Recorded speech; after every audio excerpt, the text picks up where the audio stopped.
What is up, YouTube? It's James Wrabel with you, aka The Rage, back with you for episode 5. And today we're going to talk about the New York Giants' thrilling blowout victory over the San Francisco 49ers yesterday, 26-3, down in San Francisco.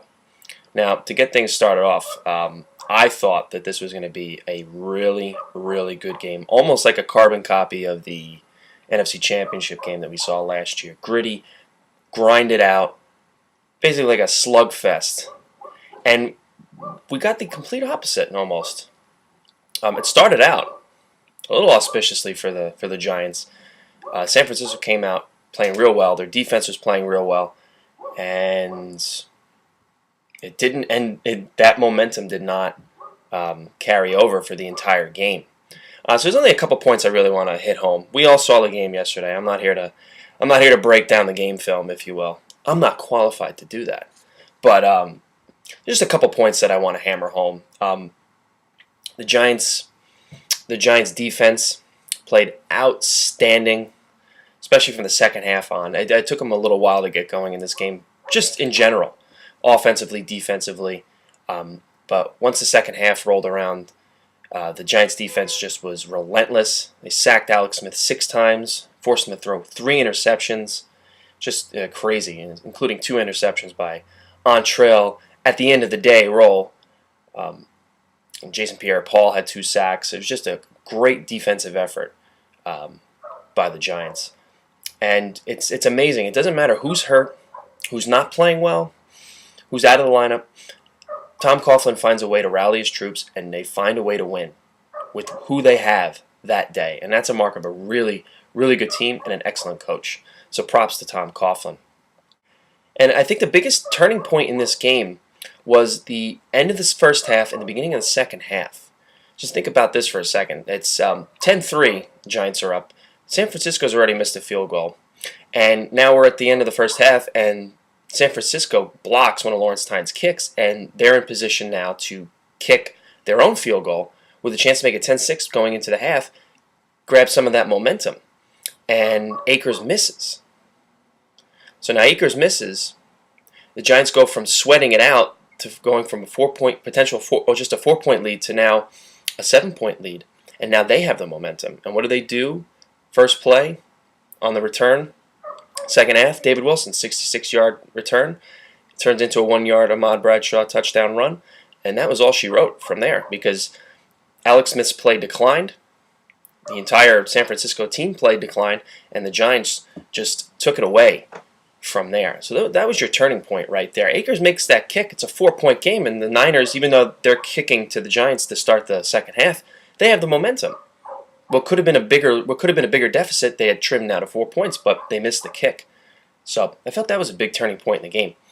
And this vaunted San Francisco defense, who, don't get me wrong, probably one of the best, if not the best, in the National Football League, had a tough time yesterday.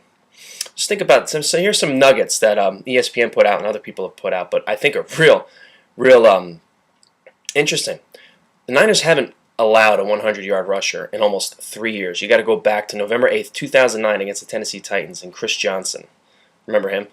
He was the last 100-yard rusher against the Niners. And then Ahmad Bradshaw ended that yesterday. Alex Smith threw 3 interceptions yesterday in the game for the first time.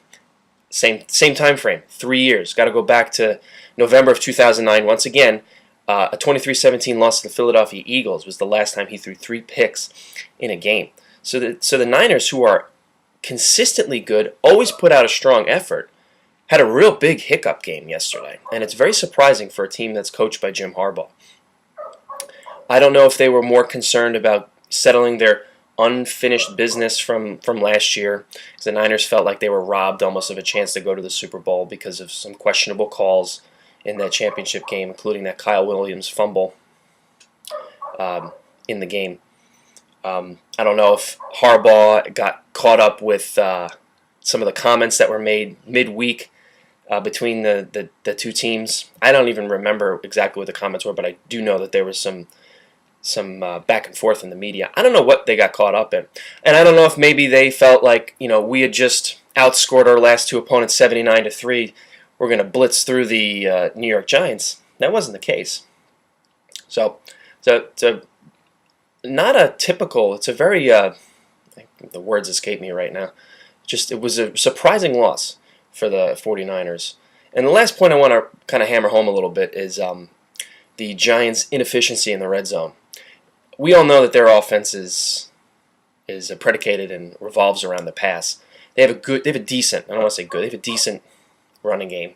And it's not a knock against Ahmad Bradshaw, it's just they don't have a top 10 rushing offense. Their running game fits well in, and it helps set up their passing, which is one of the best in the National Football League. But it's almost like when not on the Giants, when the Giants get down to that 20-yard line, 10-yard line, and it happened twice yesterday with the two Entrell Roll interceptions in the third quarter.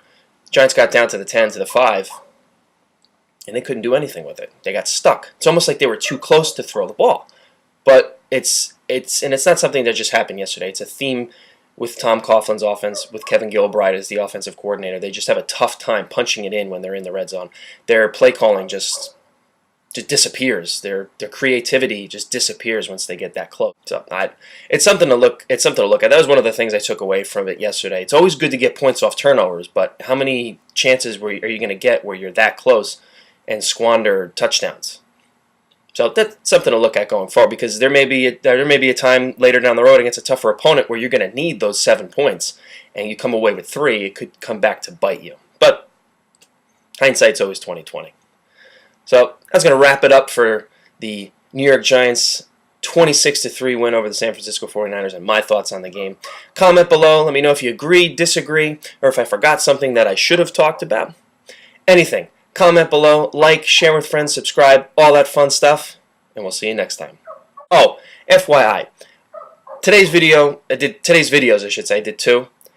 The dog barking in the back, I apologize for that. That's a neighbor across the street. The dog just does not shut up, and today my videos were a victim of that. So, I don't know what to tell you. I wish I could just edit it out, but I can't.